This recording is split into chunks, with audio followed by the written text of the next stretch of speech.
come out from Wildcard, who I think a lot of people would have considered the underdogs against T1. And, you know, it's an exciting time. The sun is rising outside my window right now. It's 7 a.m. The sun's rising for Wildcard. And T1 is really hoping that they're going to be able to figure out a strategy to slow them down. I'm joined with the wonderful Waga. Waga, I think that was a very big surprise for a lot of people. I definitely think so too. I mean, for me, I did not expect him to win. Looking at how they've played so far in this group stage, I didn't think that Wildcard would be able to find, you know, the confidence to play the way they did here. But we saw it over and over again, that they had these great early games and then it crumbled into nothing. And again, a great early game and then it crumbled into nothing. But here in this game against T1, they were completely on top of it. They were dominant. They were clearly communicating about where they needed to be and when. They were coordinated. They moved together. And it looked like they didn't give any real chance for recuperation over on T1. T1 were just too much on the back foot and struggled to get anything going. Cuckoo was not tanky enough on his axe. And Thompson was trying to farm up to the point of being able to man fight, but never really got to the point where he could just stand and click against the SF. It felt impossible, especially without BKB in that game. Well, you know, they tried their best to keep up with the tempo, when usually I'd say, you know, T1 is one of those teams that sets it. But in this case, Wildcard, they just outpaced them. And like we said, you know, they were able to be more consistent in the way that they did their movements around the map and the way that they were efficient. So they need just one more victory on the side of Wildcard if they want to force us into tiebreakers. But again, I think T1, they're not going to want to give them that chance. I'm sure they also want to relax because the teams have been playing all day over in Singapore. We had that beautiful video, actually, of Singapore. I hadn't seen that one before. That seems new. And I'm sure they would like to, you know, rest up a little bit. So we'll see if T1 can even this out into a 1-1 or if Wildcard's just going to keep on rolling and truly be the Wildcards of the series.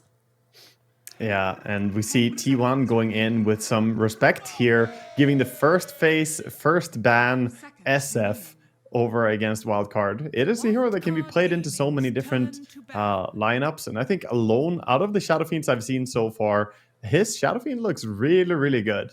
He was definitely on point with a lot of mechanical, you know, details that he was doing, manta dodges and so on.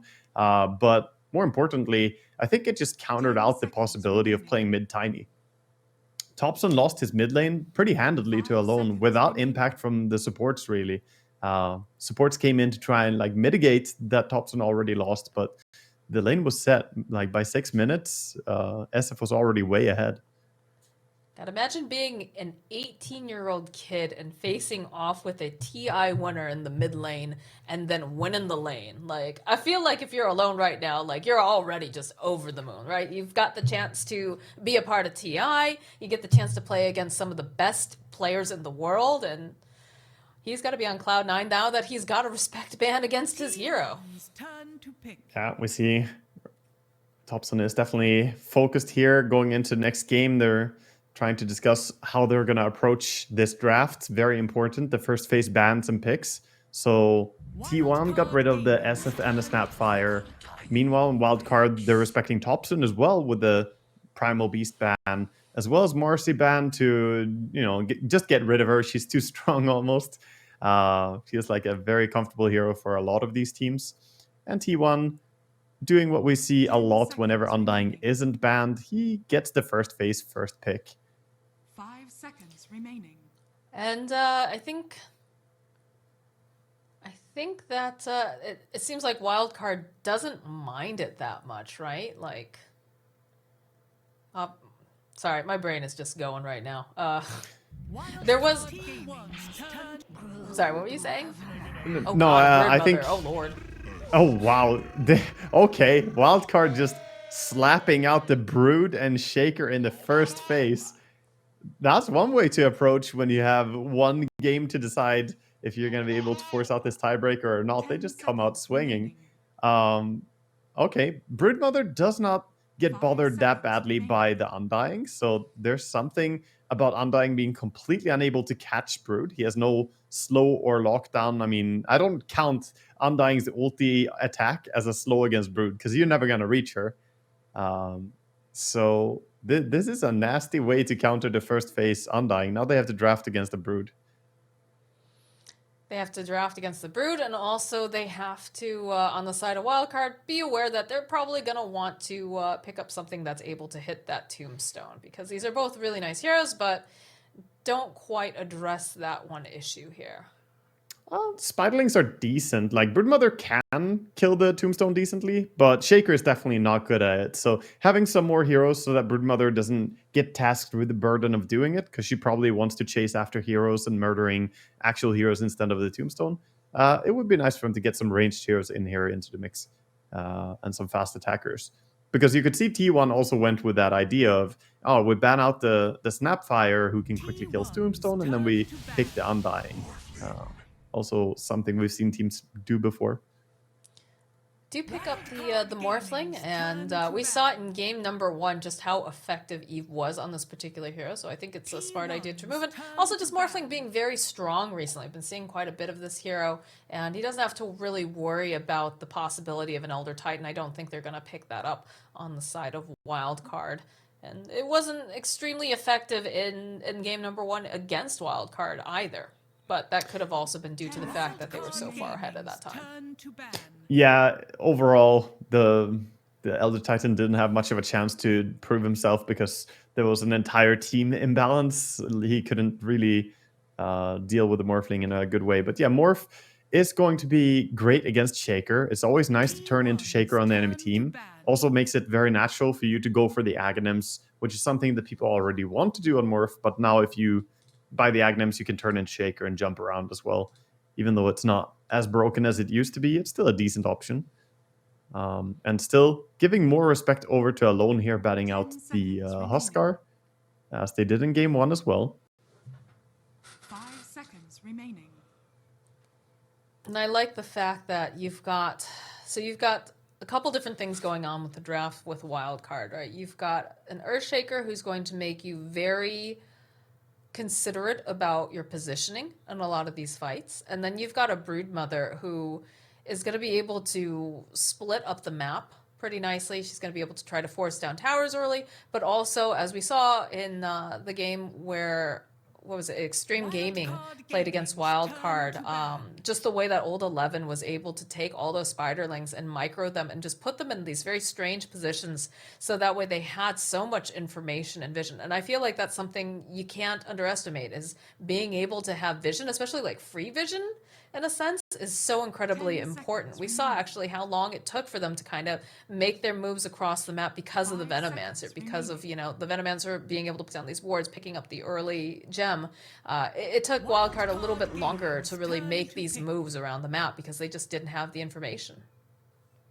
Yeah, I think Broodmother generally is a great hero at providing vision, similar to Beastmaster in many ways, just by sending you those spiders around. And it goes to the important thing about this Broodmother is usually she creates space so that her own team can thrive.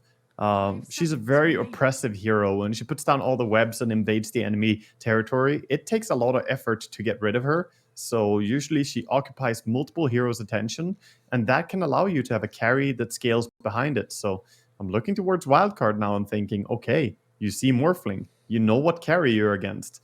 You can now think about what carry you want to pin against that, since you're going to have Brood trying to create the space for them to get big.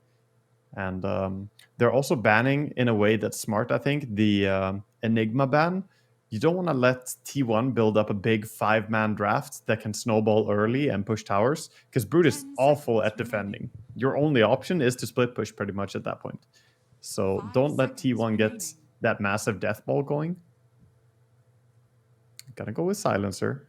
Good hero against the Undying in many ways, and also useful against Morphling.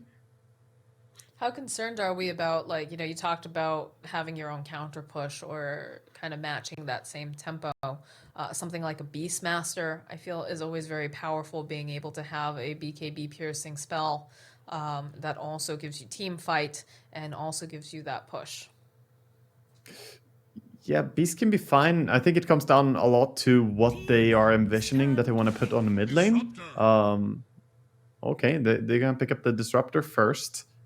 giving themselves glimpse against Broodmother is a great way to catch. I was mentioning how Undying has no catch against Brood, so you need to compensate. Adding glimpse in the disruptor here is gonna give them some 10 tool to catch her seconds remaining. when she tries to get away. But you need to have disables on your last 2 5 picks, or at least seconds one of them, remaining. because right now Undying, Morphling, Disruptor, they're kind of low on ways to lock down the Broodmother here. Yeah, that does seem difficult when you don't have super hard disable coming out on your team just yet when you're this many picks in. That's a little bit nicer, being able to have the clockwork that gives you a little bit of the vision as well with the rocket flare. And This is the top zone clockwork for sure, right? I I'm hope expecting. so. Yeah, I'd like to see I'm that. thinking it will be. 10 seconds remaining. I mean, we'll see. They still have to reveal their final pick. Could, of course, be an 5 seconds offlane remaining. clockwork too if the lane is more favorable. But mid clockwork sounds like the kind of stuff that Thompson would enjoy. I know that he has played it a lot as well. T1's turn to ban. It could be nice here. I was going to mention that wildcard, you want to pick something that's going to fare well against the lineup that T1 has here. A carry that can sit back and just farm and get big. And PL addresses 2 of the issues on T1 in a great way. He is fantastic against Wildcard Undying and the Gaming's Tombstone. turn to ban. You now have both Silencer and PL able to kill Tombstone pretty decently. Silencer is not great, but at least he's ranged. Broodmother can kill it quick if she wants to as well. T1's turn to And ban. PL matches pretty well against Morphling in the late game. Even though Morphling can become PL, which is annoying. PL, once he has like fair enough farm, he does win that trade in the ultra late game more times than not. And he doesn't get 10 bothered by seconds the remaining. clockwork as well, of course. If you get caught in the cogs, you can just 5 use your W. seconds remaining. Same thing against Glimpse. Yeah, that is a nice option with picking up the PL and having, those illusions. It's going to be difficult for the side of T1 to really deal with it other than the Morphling being able to use Waveform. But as the game gets further and further on, you can definitely hold your own. So let's see what the final pickups. We don't have the Alone Hero just yet because I'm assuming that's Divine Llama playing the Broodmother as he usually does. And then Sam's going to be playing the Silencer 5. The Earthshaker is going to be Alex. And it's a little bit of a question mark, right, about this clockwork. Is this going to indeed be Thompson playing it in the mid lane? Or Right. are they, I like that flexibility that T1 has given themselves, and I guess that's the bonus of, okay, so they do pick up a puck instead. So, but it was nice to be able to have that option when you have a player like Thompson who can play just about anything in the mid lane, right? It's like him and, I think 9 also does that as well. Yes, nine is extremely flexible. Even with this puck pick, I wouldn't be surprised if they still decide to have like an offlane puck and still do the mid clockwork. But we'll see what they're going to end up doing. Now with the Ember pick coming out as well, usually wins against puck quite hard, but we're going to see Thompson going onto the puck. Puck does provide that Dream Coil against PL, so finally they have a good way to lock him down. How do you feel about the Cuckoo Undying, putting it as the offlaner? We've seen it a few times by different teams, right? Frank enjoying playing it as well. I think Core Undying is nice. I honestly like it. And Clockwork and Disruptor are going to work really well as a support duo as well. It's better at catching the Brood. Perhaps this is a reaction to that, oh, we can't have Undying support because how is he going to make rotations to catch this Broodmother? Now you have both Clockwork and Disruptor capable of doing so, as well as the Puck with his coil. So you solved all your issues in having good catch, and suddenly the Peel, the Ember, and the Brood don't look as elusive as they could have been. All right. Well, if you had to pick a side based off of these drafts, which one are you favoring? Are we going to go to tiebreakers here? I honestly think that I would favor the wildcard draft as well, but it comes down so much to how well you can execute on the Broodmother. Broodmother is such a niche hero, right? If you have a good Brood player or not. We saw Davai play it earlier. I feel like I haven't seen him enough times on Brood to confidently say that this is like favoring them, but I think it's closer this game than last game in the drafts for me. I will say, as someone who has watched a lot of NA Dota doing the DPC, and also before that with like Pro Series and whatnot, Divine Llama is a very good Broodmother. He's very good with this. So I think they There, definitely there we have it then. have their work cut out for them. But I do like the draft coming out from the side of T1. I do like the idea of them having a skirmishing lineup, having that puck, being, you know, able to do quite a bit. You've got an active earlier game along with the Undying. But yeah, I mean, it just comes down to, you know, how does laning go and who's going to be coming out on top? Yeah, I mean, one thing you can say is that T1 now have a very, very aggressive early game draft. They have the capability of turning up the tempo really high here with a core Undying, with 2 supports with great rotation possibilities. And even a hero like Morphling, while he can sit back and farm, he can honestly be a pretty aggressive hero as well if you want to play it that well. And of course, Topson on his puck is going to look for rotations. Meanwhile, Wildcard are a bit greedier. Their heroes are not as straightforward to execute as they were last game. So perhaps it will be more complicated for them, because they can't just group up and use their ultimates. This time they have to understand how to use the Brood to create space and how to control the map in a good way. Brood walking into everyone. Like, oh, hey, they probably have vision here. Got those webs. Should be able to just climb back, but that's a lot of damage taken by Divine Llama. So I assume that he's going to go back to the fountain, heal up, and a little bit of the high five back and forth over here. You know, hold on to that regen for when they get to the lane. Yeah. Fortunately, he stays alive there. Nothing really of value was lost there. At the end of the day, he's just running away. And I think T1, they look like they want to get a little bit more. They want more of the cake than just a 2-for-2 bounty run trade here. They're looking to get perhaps 3 bounty runs. Whitemon doing a little bit of reconnaissance. Malone taking a bit of damage. So yeah, T1, they're biting back already. They're ready, they're hungry. And the harass is real. Whitemon, I love this. He's just here realizing that, okay, they're definitely gonna Fisher block. They're gonna sit over here. So he just goes over there and starts spamming his nukes. Look at him. I He's like just it. Like, what is I like this? the play. And they're grouped up here, so they're both taking, you know, a little bit of that thunder damage. Well, I just gotta teleport out and join up in the top lane. What a bro. Really helping that bottom lane before he left it. Well, that is it still the highest DOT at level 1? It may just well be. It's very good damage output. 140 damage from a long distance AoE. I mean, it's a good one. I mean, the numbers have been reworked so many times, I'm not sure if that's entirely correct any longer, but definitely valuable for sure. As they do manage to block off the small camp down the bottom lane, and they're gonna try to make this as difficult as possible down here against Ana and Zephyr.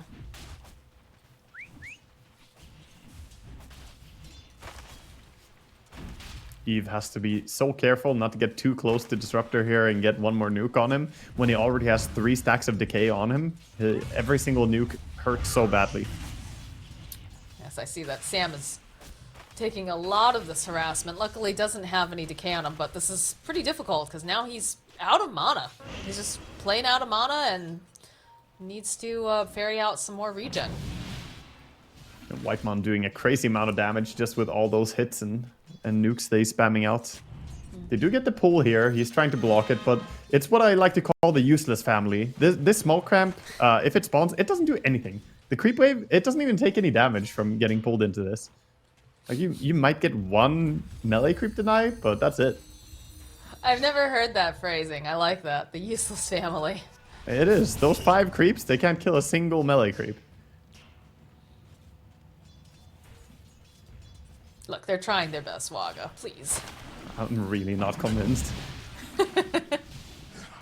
Let's check in over with the mid lane. We have, of course, Puck versus the Ember Spirit. This time around, Topson feeling a lot more confident. Does have a bit of the edge being the ranged hero with the high base attack.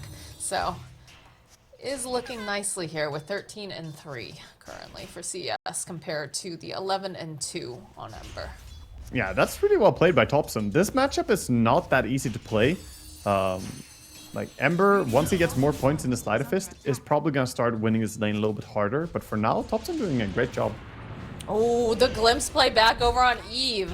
Looks like they weren't quite prepared for it, though. I was thinking perhaps that was going to be our first blood, but did, of course, have the wand. So had the couple charges to be able to secure his escape.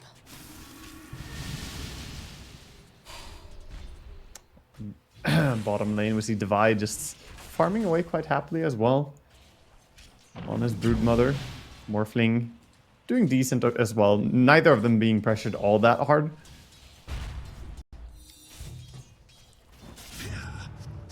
So who's the person that we should be focusing on the next couple minutes here? Who is the most important player on this board? I think, honestly, Cuckoo and how well he can do shutting down the peel is going to be the most important thing. But mid lane might be where we could see a lot of outplay as well. Puck is going to go for a base run here to refill his bottle. So for now, I think the side lanes are going to be a little bit more interesting. He just ran a little bit too low HP from all the Sleight of Fist spam, and it's going to get worse. Mid lane is probably becoming very Ember favored soon. It's interesting that he just leaves the water rune down here. Well, first blood, there it is. Get the kill on Zephyr. So this aggression in this bottom lane paying off for the side of Wildcard. That's karma for picking Venomancer.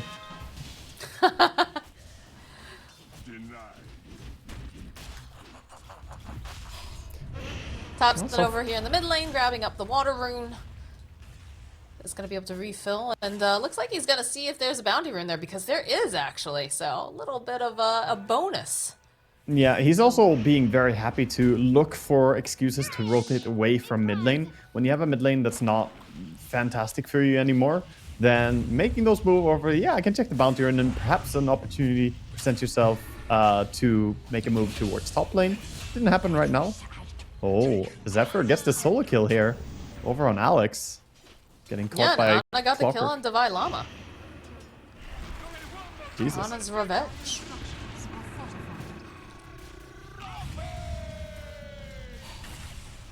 Eve, the damage. Oh my god, his HP pool is so small when he gets these decay spams on him.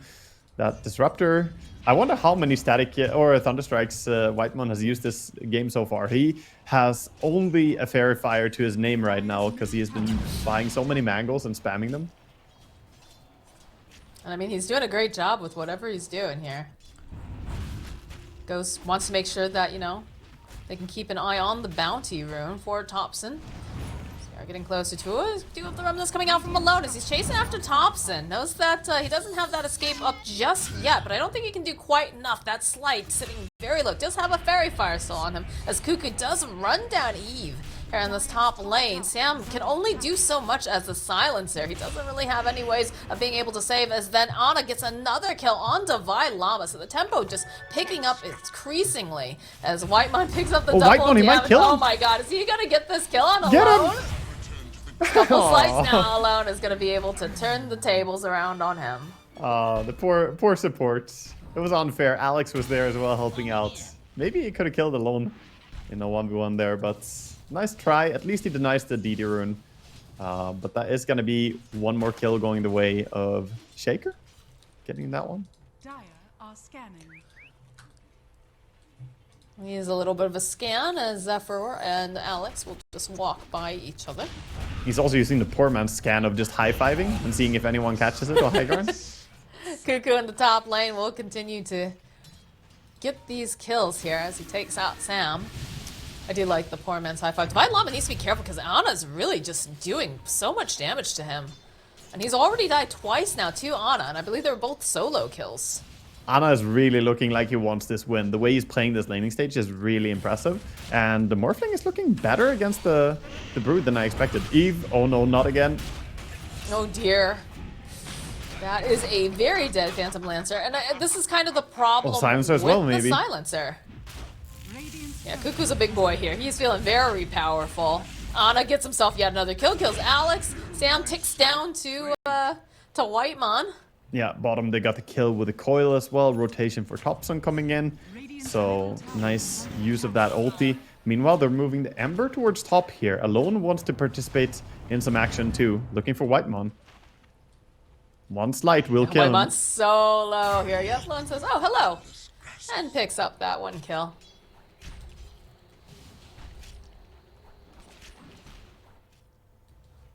Looks like Thompson does find himself an invis rune, so he's going to make his way bottom and continue to put the pressure. And this is what we talked about, you know, this Broodmother wants to be able to get these Spider Army babies just going, trying to do these split pushes, and they have to try to shut him down. They're doing a pretty decent job of it currently, as Alex throws out that fissure, puts a little pressure on Zephyr. They still don't really know that Thompson's here, although now that he walks underneath the sentry, he's going to just give a slight little poke to Vi, and then wander away. Zephyr We'll is have like, that Dream Coil up at about 6, though. Zephyr is like, is my hero a joke to you? Just walks out of the power cogs. Doesn't even matter. Good mother. Very nice. Thompson walks into a silencer. This is, looks like he's a little bit nervous about this, as Divine Llama finally gets a kill on Zephyr, but they'll go use the Searing Chains over onto Thompson. They need to finish him off. They need a little bit more damage. Coil ending up snapping. Alone, he really wants this, though, is going to just make his way over, get the slight, and find a kill. And this is an aggressive game. He doesn't have a single point in phase shift on the puck, so he cannot evade. Else you could maybe go for some nice timing and evade the Sleight of Fist, but no, there's no way out of it. It's a difficult skill to evade, so I understand not putting any point in it, but he is really struggling now. Only level 6 on this puck, as compared to the almost level 9 now on Ember. More pressure being placed on Eve as they continue to follow him. We'll be able to go grab the cogs. They'll put down that kinetic field too. Eve still managing to maybe get away. The glimpse, now they get the kill on PL as Alone trying to clean up over here. We'll find Whitemon. They land a fissure over onto Cuckoo and Zephyr. Can they grab anyone else though is the question. So Alone is hunting, does not have any more of these remnants up though, so we'll just probably go back to, oh, Zephyr grabbing up that, he didn't actually, alright. I stole it, the Sleight of Fist. To Alone. He Sleight of Fisted in, picked the rune during the Sleight of Fist. It's a really cool trick that you can do with Ember. So that's a neat little play there. Gets the Arcane rune, and of course they get the kill as well. Alone having a fantastic start this game. Wonder if he's gonna go something like Travels to be more active early, because he really has to be everywhere, it feels like.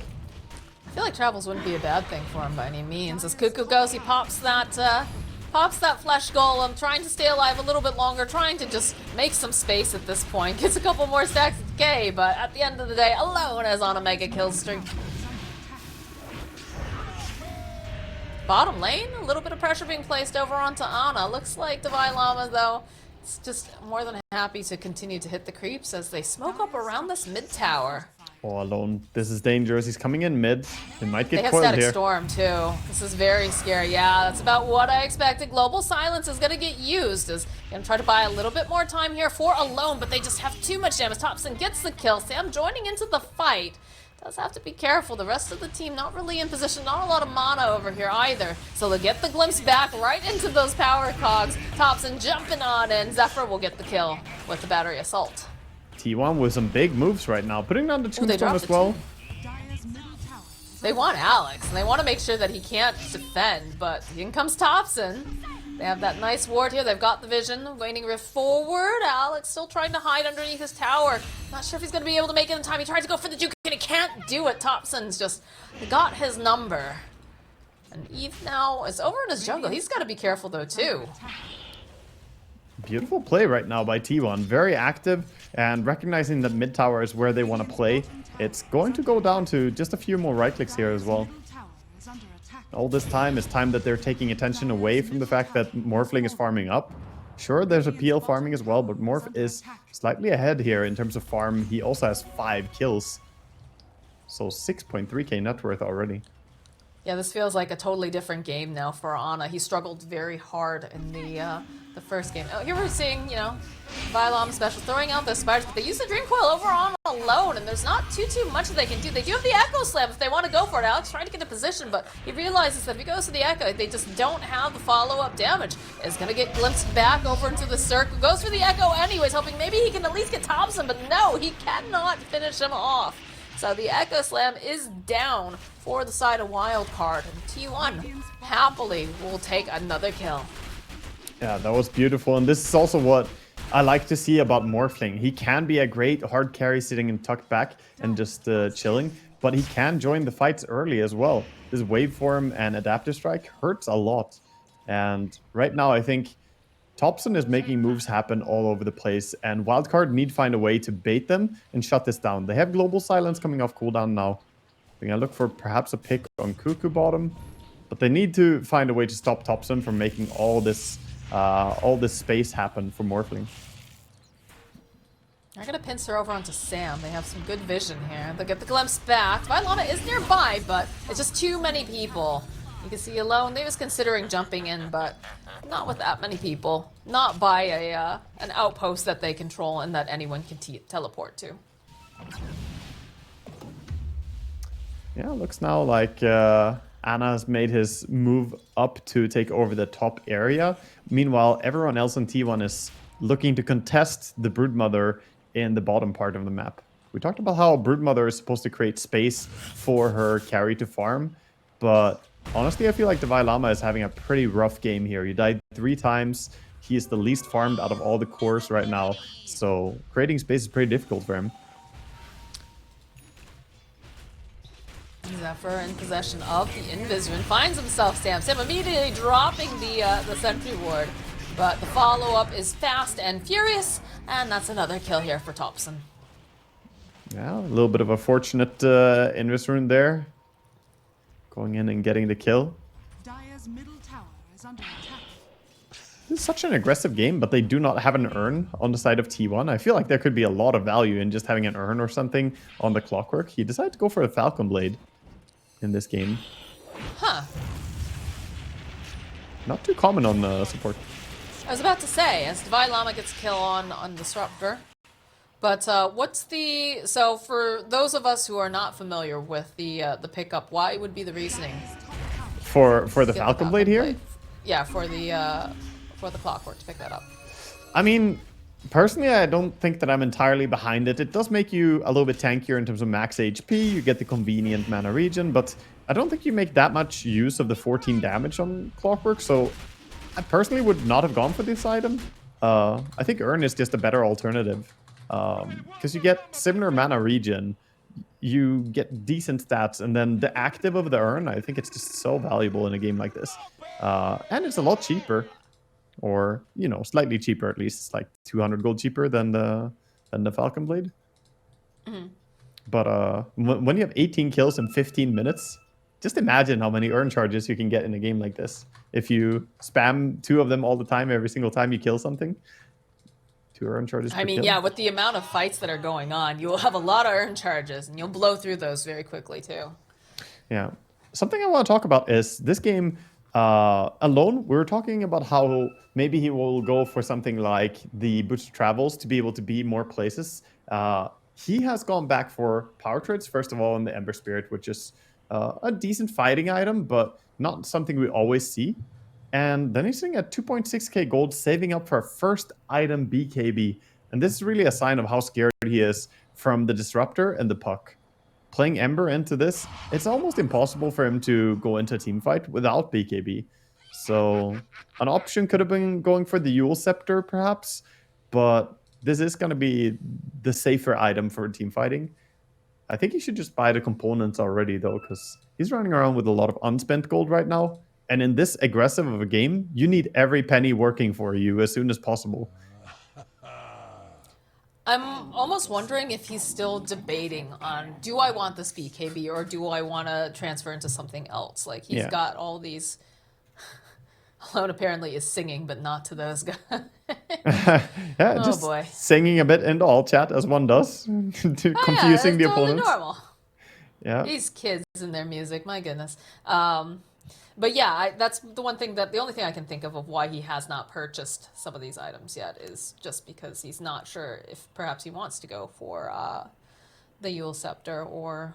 Could go Maelstrom, could go for a lot of things still. But I think he feels a need for this BKB, and that's why he's committed to it. You can at least buy the Mytho Hammer and be committed to either Maelstrom or BKB.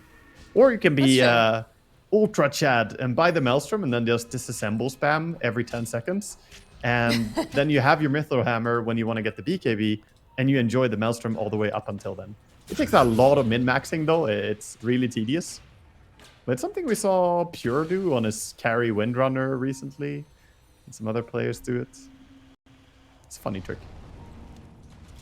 very cool one, to be sure.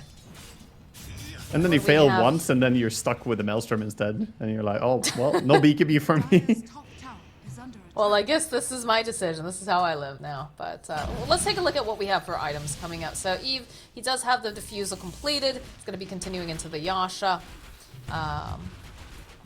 We've got Alex, who's got big aspirations, big dreams over here on this Earthshaker, but is pretty far away from the Blink Dagger. He does have the Shard, though. The important thing is that he went for Shard first. This is the build that, you know, we saw Seb, I believe, was one of the players who started really the trend of going for this.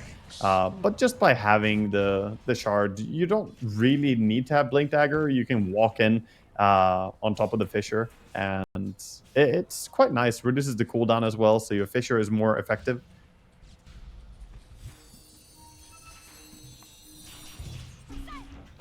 Little fissure here over on to Cuckoo. Be able to hold him in place a little bit longer, but they decide, all right, you know, that's enough poking. Alone having that Remnant up just decides, let's back off. And he is committing to the BKB. Yeah, But I've just been told that we're on the A stream right now, so welcome everyone. We have quite the series going on. We've got T1 versus Wildcard, and Wildcard took game number 1, so we're waiting to see if we're going to end up in tiebreakers. If they win the second match, that will push us into the tiebreaker zone, and I think surprise a lot of people. Big commitment here going in for the Roche, trying to take it down. I don't think that Wildcard are in any position to contest this, though. Looks like it's going to be safe. I like the positioning by Whitemon here as well. They're standing outside, just revealing if anyone comes to contest. But this is going to be a free Aegis. Probably going to put that over them on Anna's Morphling. And they'll be ready to start cracking at some tier 2 towers as well now. Radiant's middle tower is It's under definitely a attack. different tempo-paced game here for the side of T1. They're able to be the aggressors, and they're able to make these plays, as before they were just very much reactionary to what Wildcard had. So, do you have a couple of these remnants up? Divine Llama here, just going to continue to do some farming, pick up the bounty rune.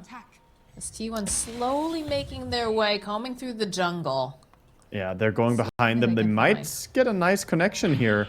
They're still heroes, but they're starting to TP out, realizing this is not the place to be. Eve, you need to get out, man. Nope, Eve's not going anywhere because he is going to get Dream Coiled up, and they are just going to burst down this Phantom Lancer. It makes me wonder if he hadn't gone for that Doppel, if they would have been aware, if they would have been able to just back out, but... I don't think so. That was just a coil straight into the tree line, like, you're there, I know it now. And they get that big payoff. So first Roche and now this. Well, that went better than expected.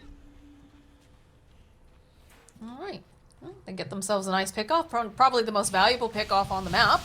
So you have to be very happy with that. But Divine Llama is going to do a little chomping over here onto Anna. But does realize, okay, there is an Aegis on this Morphling. It is not worth the time right now. Is under attack. Yeah, they're probably going to Have to be very happy with that. But Divine Llama is going to do a little chomping over here onto Anna.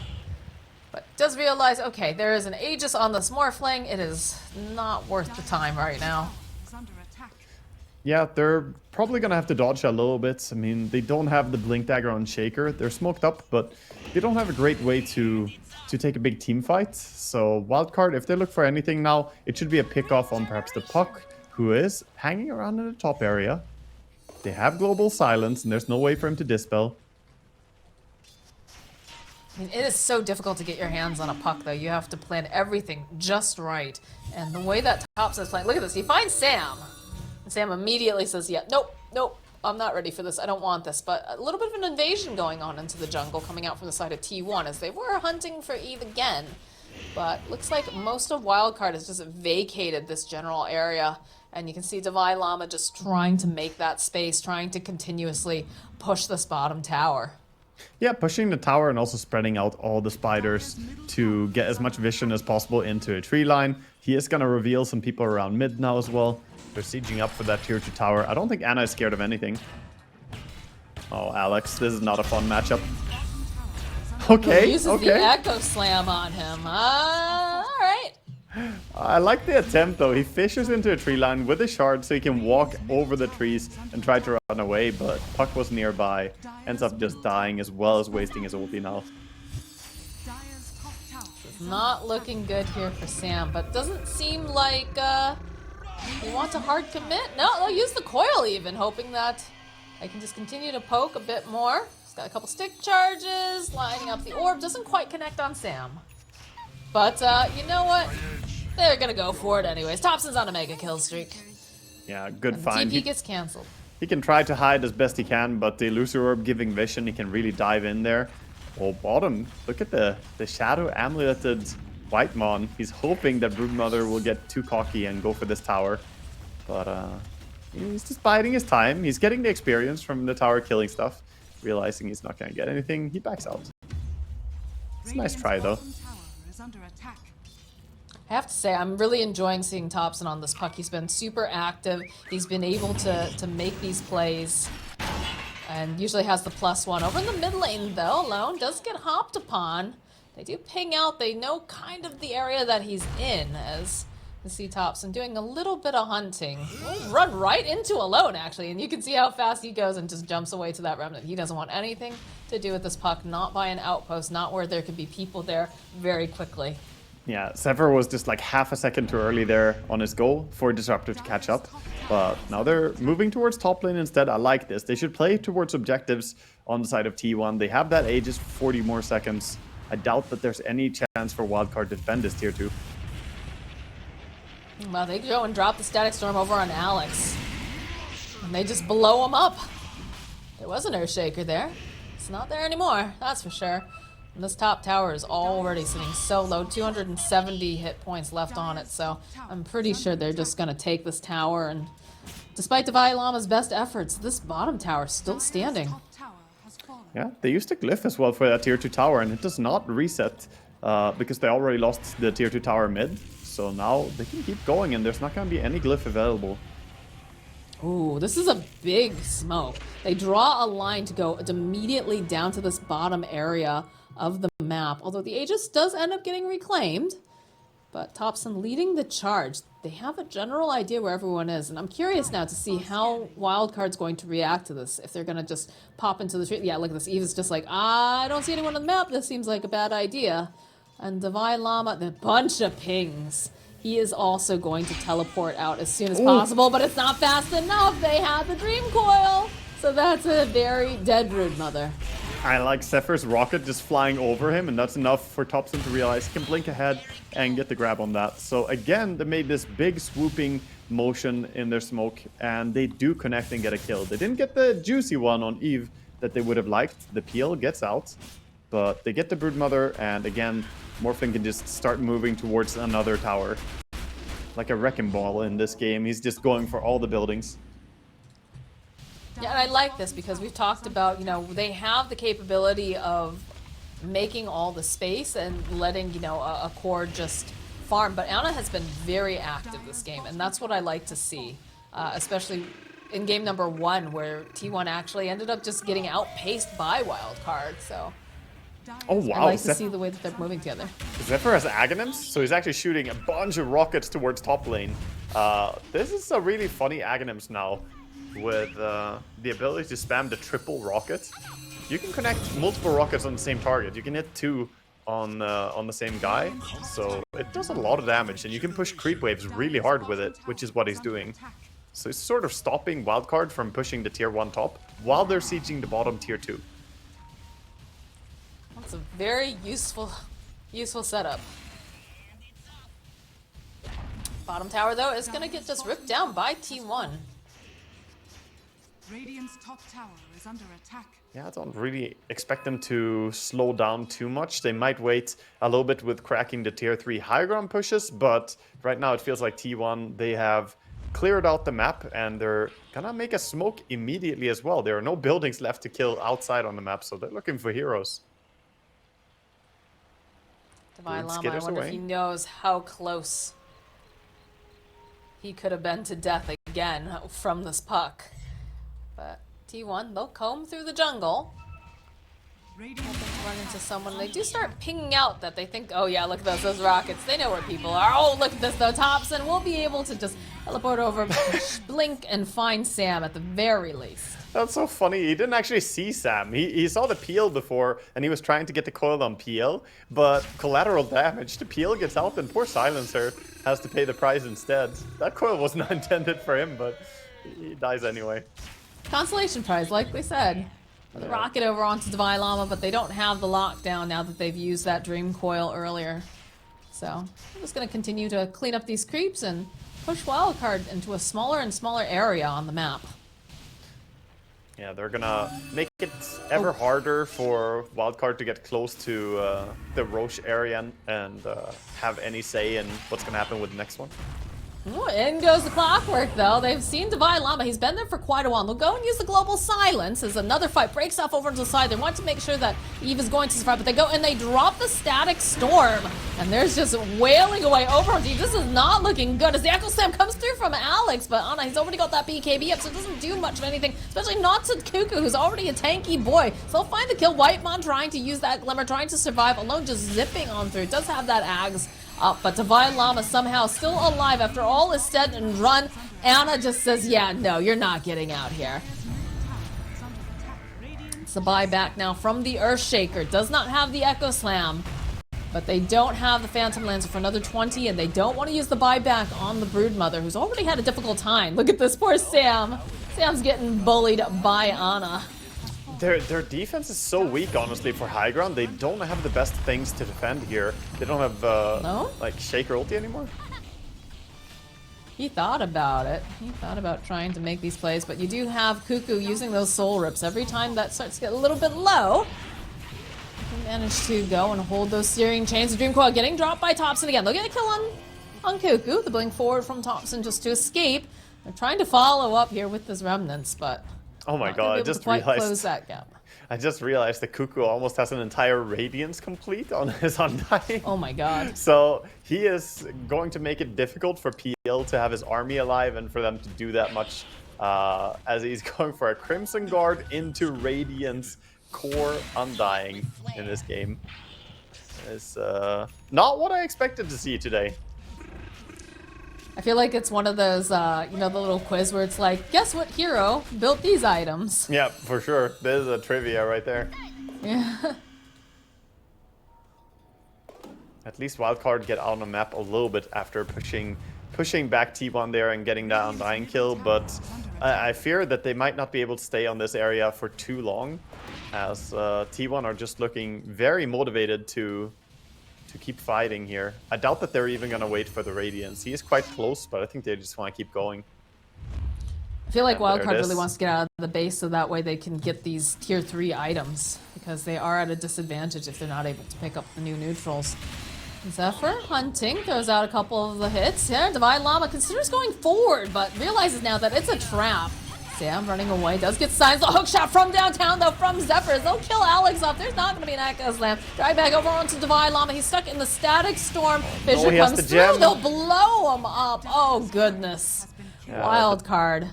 That is not how you wanted that to go down. And T1's got to be extremely happy because now Roche is up. And he's got himself an Aghanim Shard. It's crazy how they caught 3 heroes without even using the Dream Coil. They still have it, and there's the Ember. Alone? Alone? Okay, he goes, he pops the BKB. He decides that he's going to stick around, though. He doesn't have a TP. Does have the Remnant up, luckily, so he's going to be able to escape, but that could have almost been a disaster for him. It might already be a disaster. Now he had to use his BKB just to escape, and immediately after Roshan falls here, we could expect T1 to just look for the high ground due to BKB being on cooldown. Ah, yes, the classic Puck tanking the Roche while Undying sits outside the pit. Yeah, All wouldn't want right. to risk your Radiance, Crimson Guard, Undying, getting right-clicked. He's so squishy. Yeah, this catch was amazing. I can't believe how they caught all those heroes there. You're like, hook shot on one, jump after another, glimpse the third. Absolutely crazy that they get all 3 kills there. Radiant's top tower is under attack. Radiant's All right, top well. tower has fallen. Wildcard pinned heavily into the base. They shut down this Broodmother super hard. Divine Llama, and I mentioned this earlier, and I still believe that Divine Llama is a good Broodmother, but I do think that T1 just played this better. Yeah, they're Smoke play looking coming very out from solid in Wildcard. this game. They have Smoke and they have Shaker ulti, but he gets unsmoked. Oh my god, Thompson, right place, right time, grabs himself Sam and alone. They'll follow up with the fissure though, as Ana turns himself over here to his own PL. He wants to be able to play this. Will go chasing after Sam. As the waveform forward, that's going to be a kill on the silencer, but he is slowed down just a little bit, as now they'll put down the damage. Another soul rip though coming out from Cuckoo, going to be able to buy a bit more time here, so they'll go for the doppel. Ana turning himself back into the Morphling, continuing the assault. The clockwork makes it almost impossible to get a blink for Shaker. When he pops that Aghanim's, so many rockets.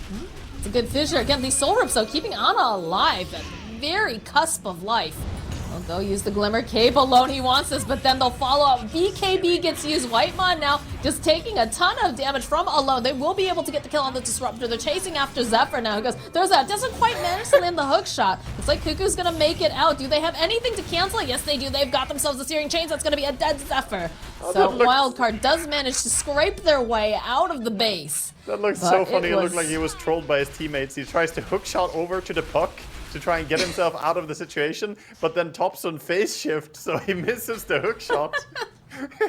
Trolling his old teammate here. I want to go back and see the reactions on the cams for that one. It's like, brother, why? Why have you forsaken me? Truly. There's some Scar moment right there coming out by Thompson. Long live the king.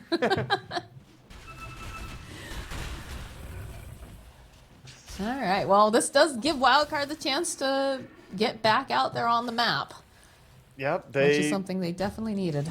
They get some time to try and claim some neutral items. I mean, they do have the Titan Sliver. They do have the Titan Sliver on the PL. They actually have all their items now. It's T1 who have been so aggressive that they haven't gone all the neutral items yet. They're still missing some stuff. They have been looking for kills non-stop. And you take a look at the score. We've had so many kills in 32 minutes. My god. It's the kind of Dota you like to watch, though. You want to see that bloodbath. Yeah, and I don't feel like they're going to slow down. Now with the Octarine core over on the puck. Age is still in the hands of Morphling for 1 minute and 50 seconds. And a Butterfly just completed. Sam is going to just... Oh, gosh. The Clockwork just hook-shotting all the way in. He's like, you know what? I'm going to get you back, Thompson. Didn't matter. Thompson still got the final hit. And now Divine Llama gets pushed back. The snap on the coil should be a double kill now for Thompson. Buyback coming from Divine Llama. They don't have those creeps in the base just yet, so they do have a little bit of that backdoor protection. Ana being able to double turns himself into that Phantom Lancer is going to make it very difficult for them to approach, as they'll take down one Rax and they'll take down the second one. Yeah, now with the Butterfly, he doesn't lose all his mana immediately as well, so he is a little bit stronger against this harassment coming out from the Spirit Lands. They still have another 56 seconds on this Aegis, so they want to make it count. They want to make this work here. This tower going down pretty quickly. Cuckoo just continuing to throw out these soul rips to keep Ana alive. Been doing an amazing job as a medic. Forward, a little bit of a glimpse back. The hook shot onto the very back line, over onto Alex Zephyr. He's going to be able to just push him out, and there's not going to be any sort of worry coming from this Earthshaker. The Global Silence already used. It looks like Zephyr, okay, yeah, he's gone a little bit too far, but he's served his purpose. He's made it open up quite a bit, as now Thompson jumps in. Dreamcoil on the back lines. Echo Slam comes out from Alex. And they'll be able to get the kill on alone, but they're still trying to force him out of the base, and it's proving to be very, very difficult, as Sam is forced to buy back now. They want to try to punish them for this. Whitemon sitting so very low, set so far apart, but it's a triple kill now for Ana, as he's going to focus down over onto Aegis Divine Llama. Aegis, though, will get reclaimed, so they have to be very careful, but now Divine Llama, perhaps he got too greedy, perhaps he got too excited about all of this, as they will go use the Manta, turn back around, and that's an ultra kill for Ana. A death on Alex as well. There is the only one person left is Sam. They say give him the rampage, and there it is. Double. It is going to be a godlike. split 1-1. What a beautiful team fight there. Last team fight for T1. taking the game and securing that there will not be a tiebreaker between these two teams. And that was a really cool fight. The last fight there, Anna was waveform dodging the Shaker Echo Slam coming in as well. But I think, at least from Wildcard in this series, we saw in game 1, they can play really good and they can make things happen. They can really coordinate.